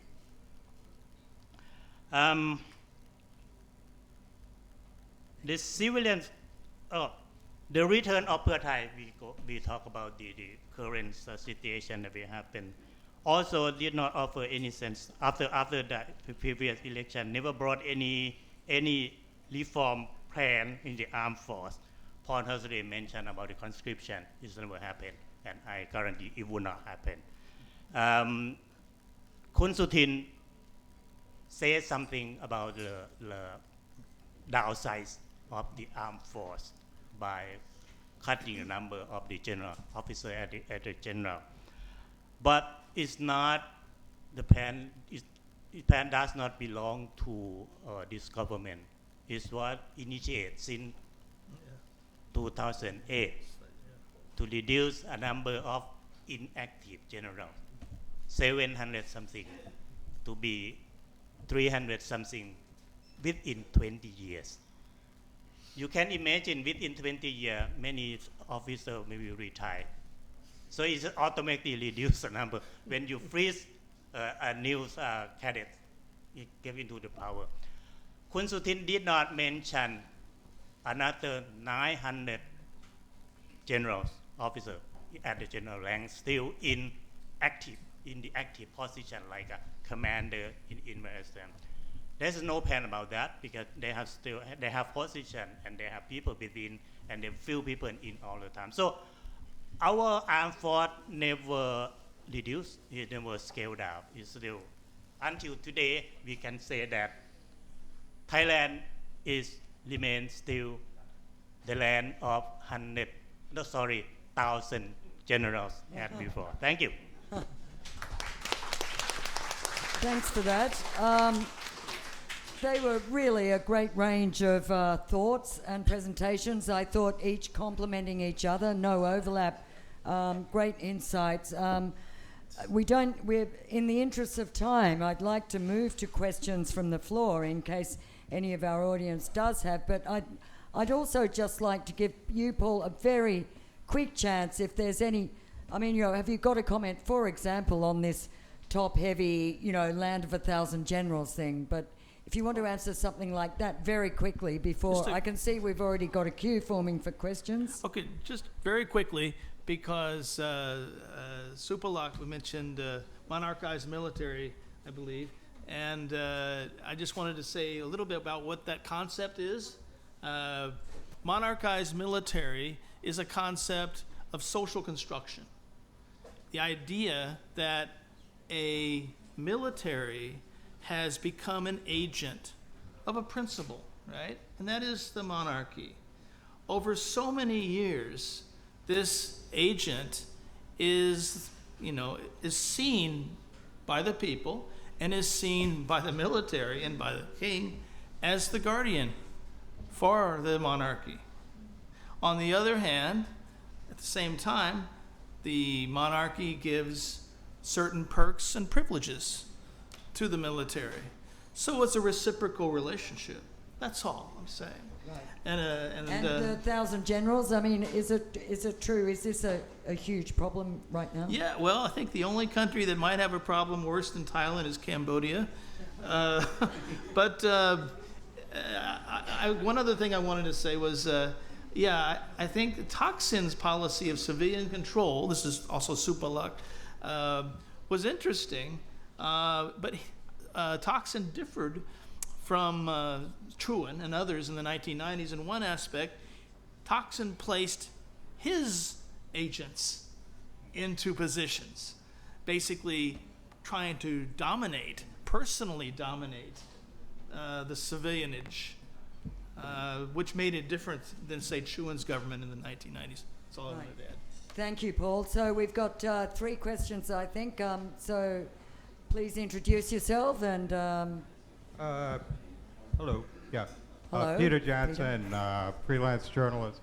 I'll address this to Paul. I remember after '92, after the crackdown on Chamlong's groups and whatnot, when the king invited Suchinda and Chamlong to have an audience in front of him, and there was, after that, there was a sense that there will never be another coup.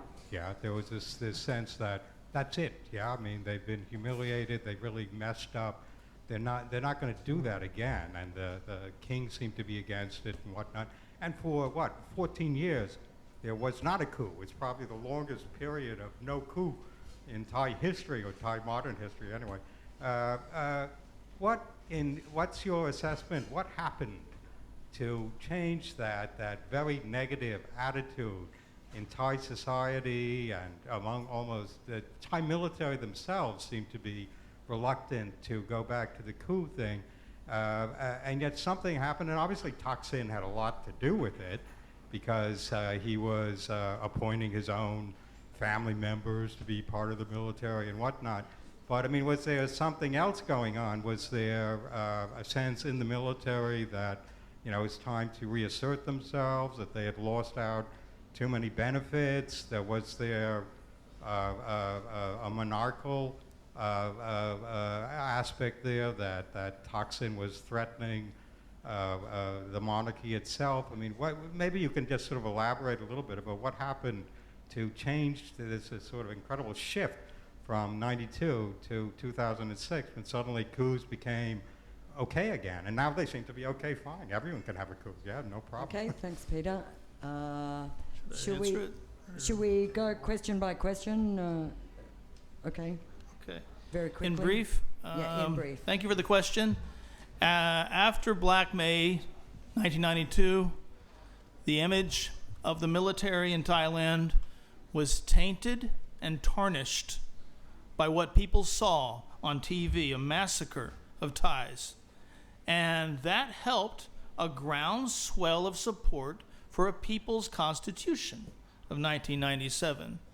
And with the tainted image of the military sort of shadowed back to the barracks, okay? And this allowed a political space to grow in the country. But along comes Thaksin, and the aristocracy, including the palace, obviously the palace, became very worried. At the same time, the military was worried. Why? Because Thaksin's faction within the military was growing in power. And there were many senior military who were sort of shunted aside. And they didn't like that. And so eventually, of course, when the insurgency in the Deep South occurred in 2004, who was army commander? Thaksin's cousin. It's a perfect opportunity. And so at that point, those who hated Thaksin, who were in the military, could start to gang up on him. And the rest is history. Right. Okay, next question. Thank you. Marwan. Hi, Marwan Mark of Nicasia. Thanks, Paul, for a very extensive and informative presentation, and the other panelists.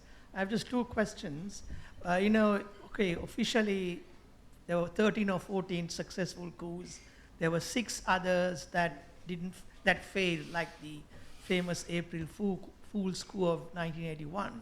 But what is often missing is there were so many attempted coups that are not accounted for, like in the 1960s. The Americans were propping up the repressive regimes. And there was an attempt to kidnap Thanom after he left the American ambassador's residence, for instance. Yes. That was not done, right? So my question to you is, there doesn't seem to be a deterrence in the Thai military culture against the coup or coups. Why isn't there a absence of a deterrence against coups? My first question, hang on. And second question is, looking ahead, you said whether there'll be a coup or no coup. I mean, the current monarch has, as you know, reorganized the military, and the 3 key units that are frontline coup units, the 1st Infantry, 11th Infantry Regiment, and the 4th Cavalry Battalion, have now moved around, and all security is now under the command of the palace. During his father's term, there was distance, right? So the first thing a coup leader does is rush to the palace and get the signature, so to get the palace's approval. How do the dynamics work now? Because he's the one who determines whether to send the troops or not. Thank you. Okay, thank you, Marwin. Yeah, your first question, I didn't quite get it, but In the military culture. why isn't there a Well, declaration okay, against coups? let's bring up also this point that was mentioned earlier by one of the speakers about the attempt, or was it Thaksin's promise or somebody's promise to do a bill, like a bill to prevent coups, which seems to be rather a... Okay.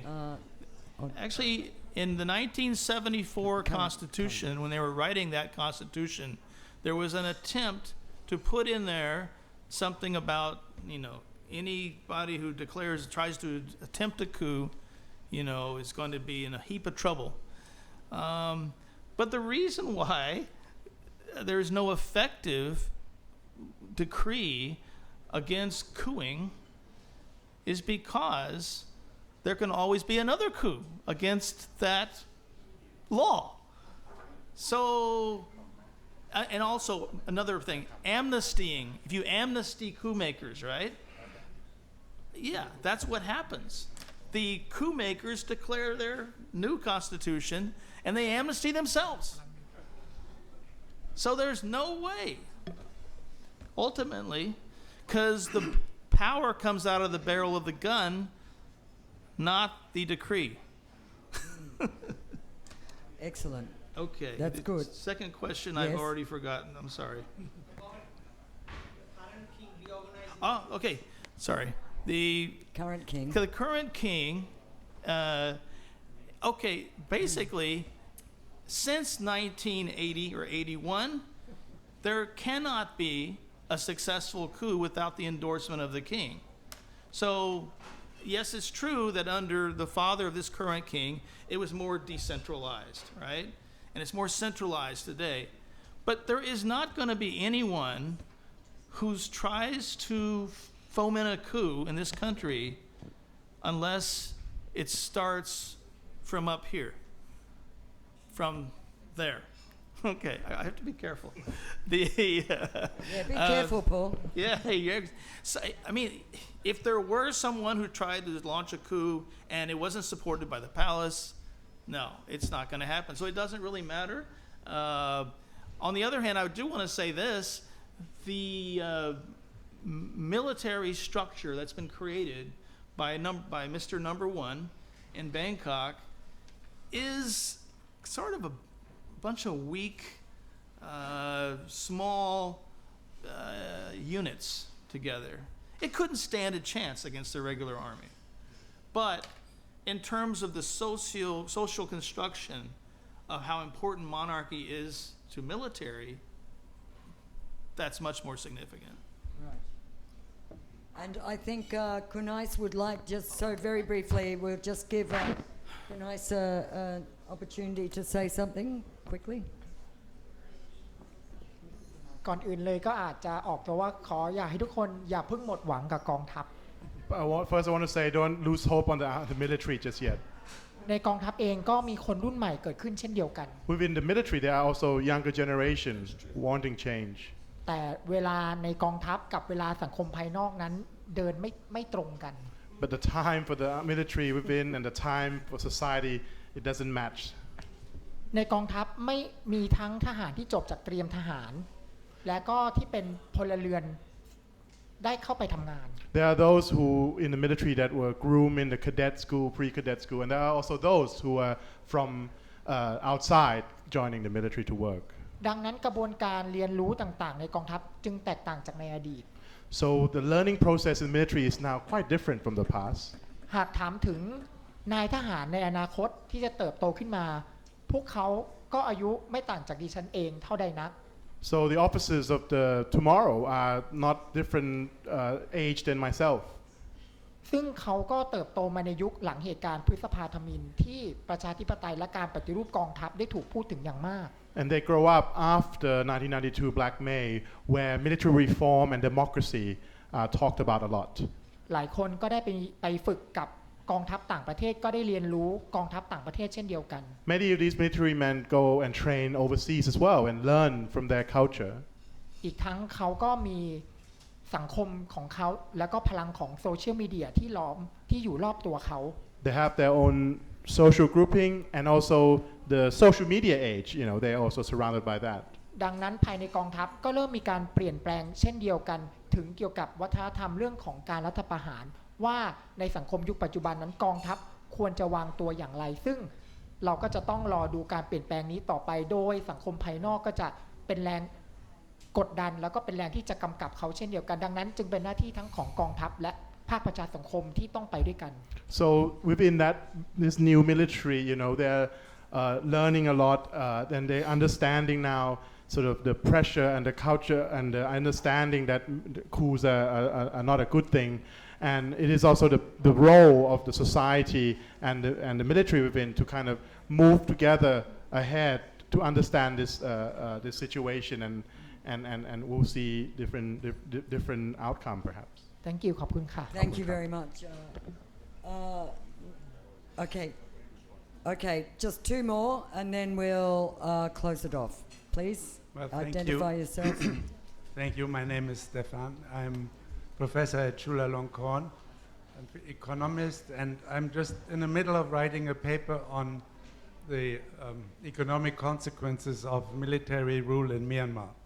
Now, in order to do that, I had to read the academic literature on coups, and in fact, there are hundreds and hundreds.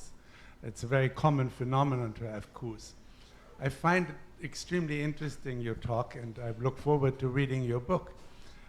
One question that comes up for me is, when I read the literature, it has models that explain when and why a coup takes place.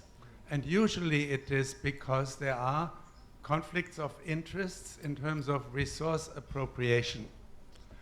Kun Prachaya mentioned the case of Thaksin, who controlled the arms purchase and redirected resources into other policies.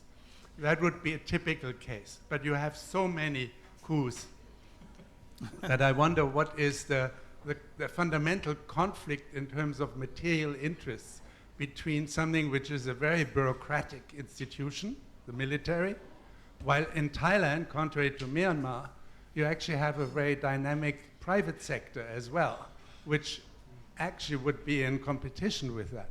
So I wonder if you have something to say on that. And finally, from a Burmese point of view, the true miracle is, why do they ever go back into the barracks? I mean, in Myanmar, you have had 62 years of military rule. They never went back, not even when Aung San Suu Kyi was pretending to be leader of the government. So from that point of view, there's something very interesting in Thailand that maybe others can learn from as well. Thank you. Right. Thank you very much. Paul? Thank you for the question. Samuel Huntington had a differentiation of different kinds of coups. The 1932 coup, for example, that overthrew absolute monarchy, he would call a breakthrough coup, changing the regime. Okay? But then he also had factional coups. All right? Another coup would be like the veto player coup, where stop the rising up of the people or something, right? So there's different kinds of coups. I tend to see the coups in Thailand, there's so many different types of coups, as perhaps, why are there coups? What's the motive? Well, the military can be an agent of royal interests. So if there's a government which seems to be threatening the royal interests, that could be the type of coup it is. Or perhaps the coup is happening because the military has economic interests, I think, as you pointed out. That is another reason sometimes that there is a coup. Or sometimes the military views itself as having the right to determine Thai society. That's happened in the past as well. So there's many different types of coups, and also there's different types of overtness of coup, right? Sometimes the military, like it did in April of 1948, just came stood outside the house of the then Prime Minister, Kuang Apai Wong, forcing him to stand down from power. Okay? Or is it just tanks in the street, a bloody coup, 1970, 1976. So there's different types. Thank you. Finally. Hello. I'm a businessman based in Myanmar. My question is, how do you see the core differences between the Thai military and the Burmese military, particularly when there's not a monarchy in Myanmar to counterbalance things? Did you say, how do we see What are the core similarities and differences? Okay, in my point of view, and maybe other people can also chime in, well, the military in Myanmar and the military in Thailand are similar in the sense that they both have been actors at the top of the political landscape. But, you know, and actually from the very beginning of the power of the Thai military, 1932, it was a dominant power all the way up until in 1957 and then in 1973, still was very dominant, okay? And the Burmese military was a major actor, but then Ne Win's coup in 1962 made it the ultimate actor. I think there was a period of time when, you know, like Srettha was the strong man, Ne Win was the strong man, where like in the early 60s, all the 60s, the Burmese regime and the Thai regime were very similar. But what's changed is that the monarchy became the overarching institution, and that never could happen in Burma. Maybe you guys have another view. Let me add some short. The difference between the Tatmadaw and Thai armed forces that beside the monarchy and that one element. The other thing is Tatmadaw control politics all the time. Why the Thai armed force just play politics? That's it. So it's different. And both armed force, they look up one another. In some sense, Thai look up Myanmar how to control the politics. In the other sense, Myanmar also look Thai armed force how to play from behind. So unfortunately, they will look at it depends on, because their enemy are different. In Myanmar, you are this unity country, right? You have so many armed force insurgents, but in Israel we don't have. We just have our children as an enemy of the countries. Good point. Question. Yes. Final question. That's up to you. Okay, sorry, after this we're trying to close it off, so Thank you. please keep your questions short. Paul, can I have the other? Could you identify yourself, please? My name is Prida Tiesuan. I'm from Thailand. Thank you. And I'm a businessman. Paul, can I have what I call the motivation? What do you call this? You have another one.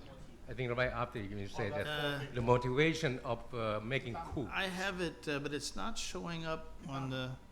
Just now you had it. It's not showing up on here. Yeah, Anyway, say in time. There it is. Okay. Yeah. Now you have about 4 motivation of making coups in Thailand. But then again, that is in the circumstance of the past. But at present moment, and since your book is not yet printed, we have a new situation of the external motivation, if you like, or external circumstances where the new regime from the north, for example, northern part of the world, is having a regime that is tend to be authoritarian, if I may say. And then we are here in Thailand, for 91 years, 92 years, we were driving for the liberal democracy, if I may say. And for that reason, the authoritarian situation now is coming to intermingle with the liberal democracy. And I've been living under this liberal democracy thinking for so long. What would be your, perhaps, a final chapter, since you haven't yet finished the printing? the recommendation for Thailand, the model, That's good. the model of that offer to our military who cook this up. What would be their fifth model?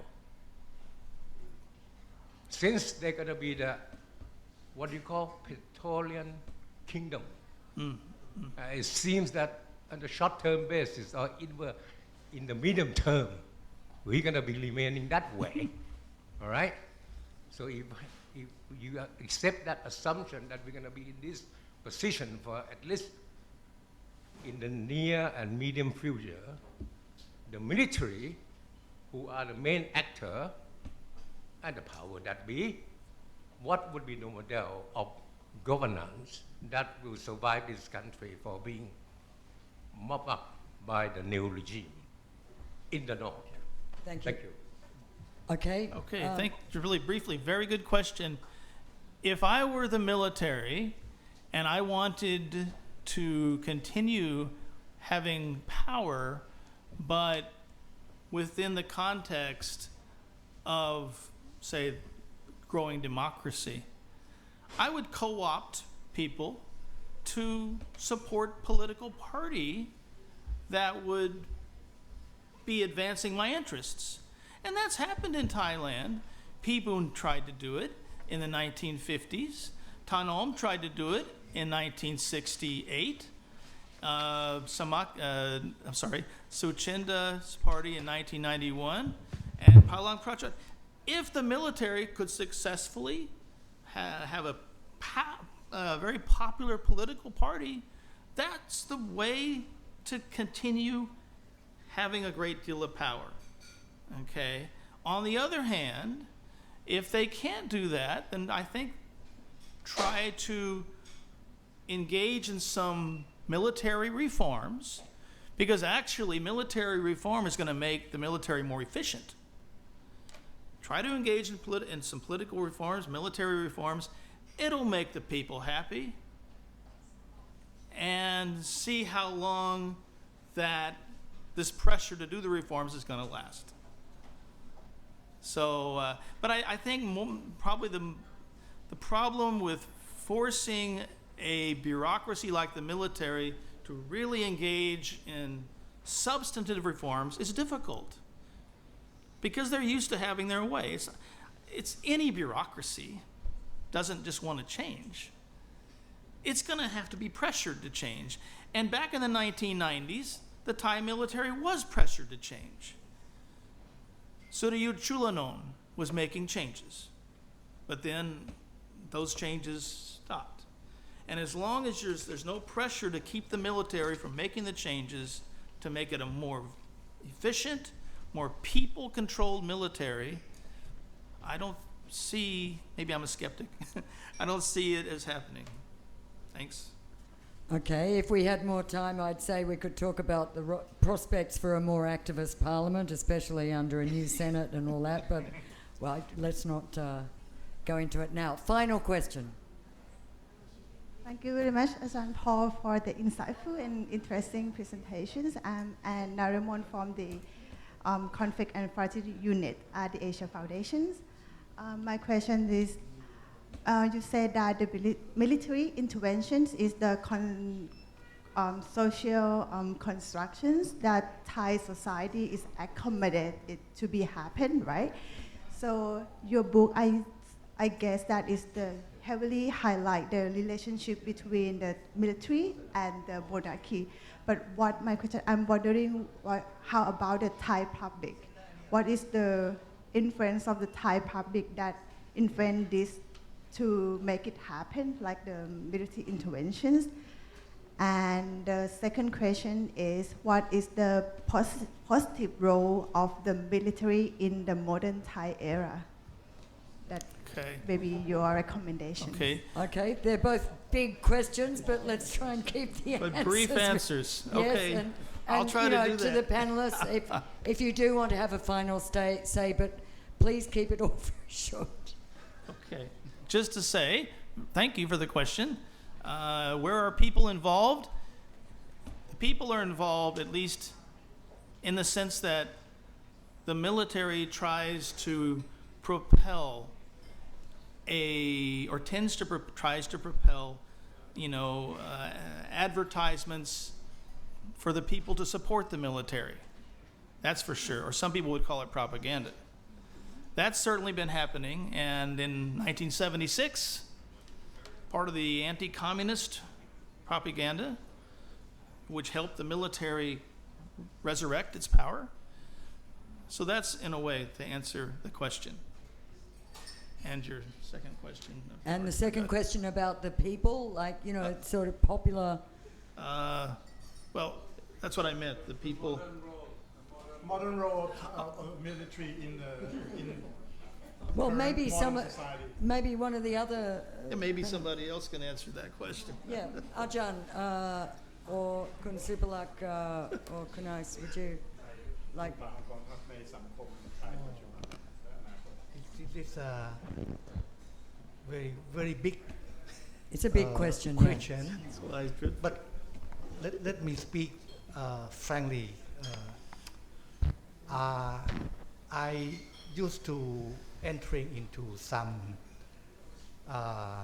class in the Jurajom Kao of the military, and I used to a part of the workshop quite often with the National Defense School.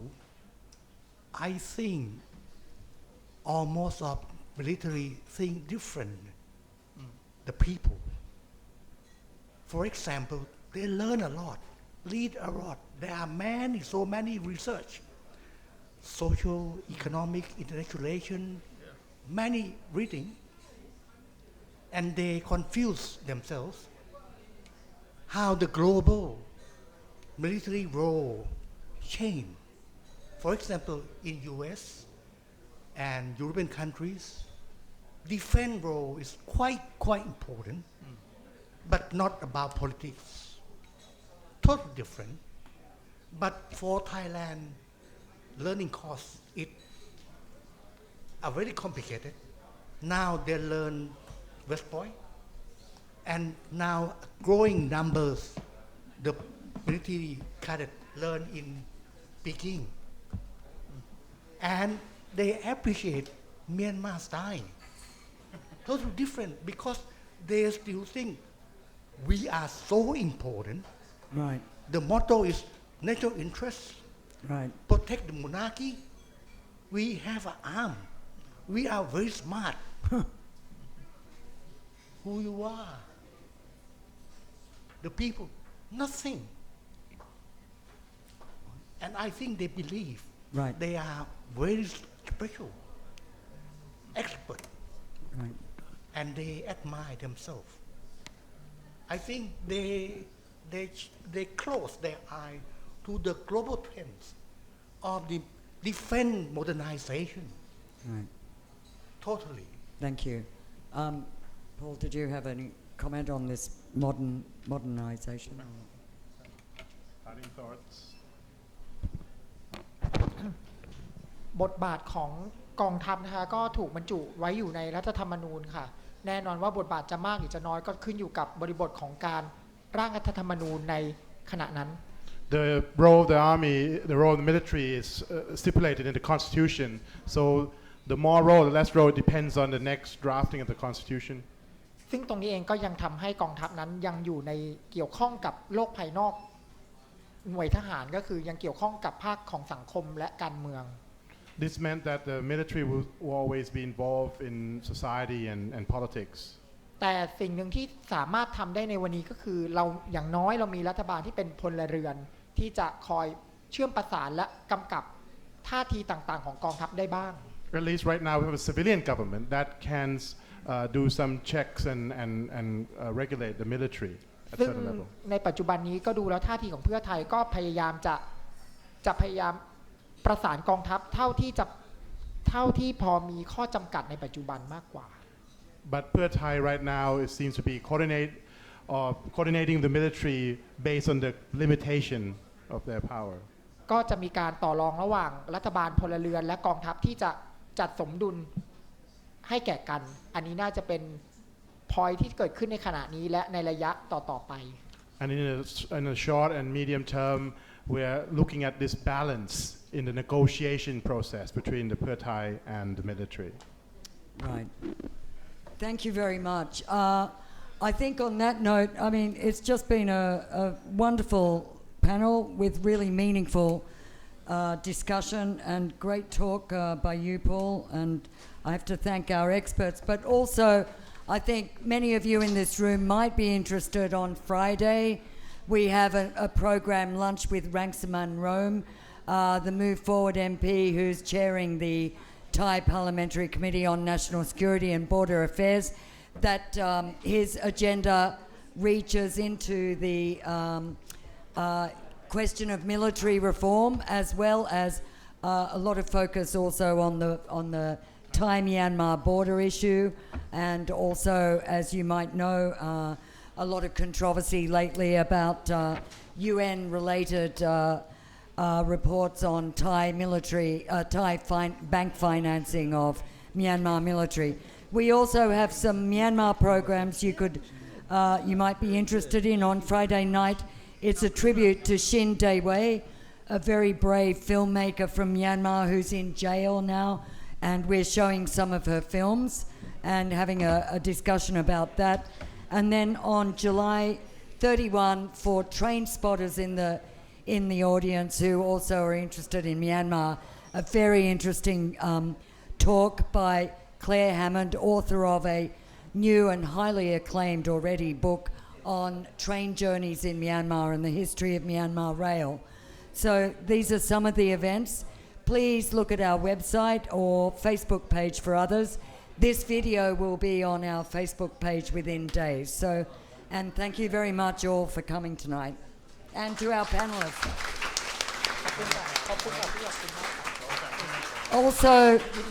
Also, if you did eat tonight and you are happy with it, you might consider leaving a little consideration for the staff who were really hard pressed tonight. We didn't expect such a big crowd. Thank you very much. Thank you for your question.